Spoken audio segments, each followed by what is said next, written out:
Hello guys, this is Alexi with Rock and Roll Tennis Camps, and today we're going to continue talking about how to beat a pusher.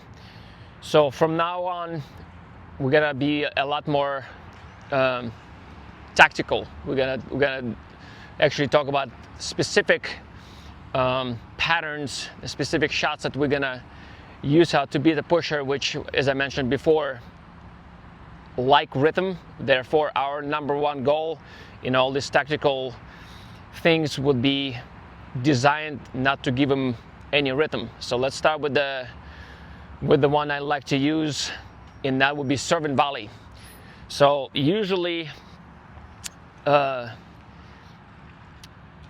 pushers don't go for big returns, so their goal is just kind of start the rally and kind of break you down from the baseline. So, which means that they're not going for a very risky return, which means that it's a prime candidate for serve and volley. So if they don't return very aggressively, you have time to vacuum that ball out of the air and get really close and steal some free points here and there. So the tricky part, though, once they figure that out, if you do it every time, they're gonna start going for a little bit more, and that's gonna be hard to sustain, because if you don't make that volley, they're usually very good at passing shots. So they like targets. That's probably the only time they'll hit a winner is when you come to a net and you present them with the corridors that they have to hit, and they're usually very good at hitting those. So once you come to the net, you better create a lot of damage. Otherwise, you get passed or you get lobbed.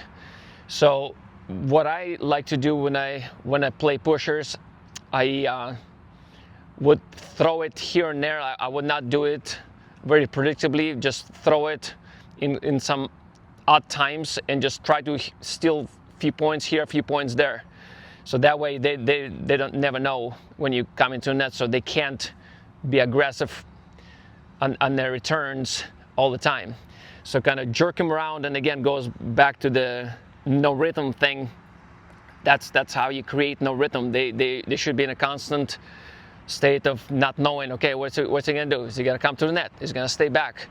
So just if you do it, kind of throw it here and there, I found that being very effective, and you get some free points. You don't have to grind for points so long. So hope this makes sense. And with that being said, go rock the courts.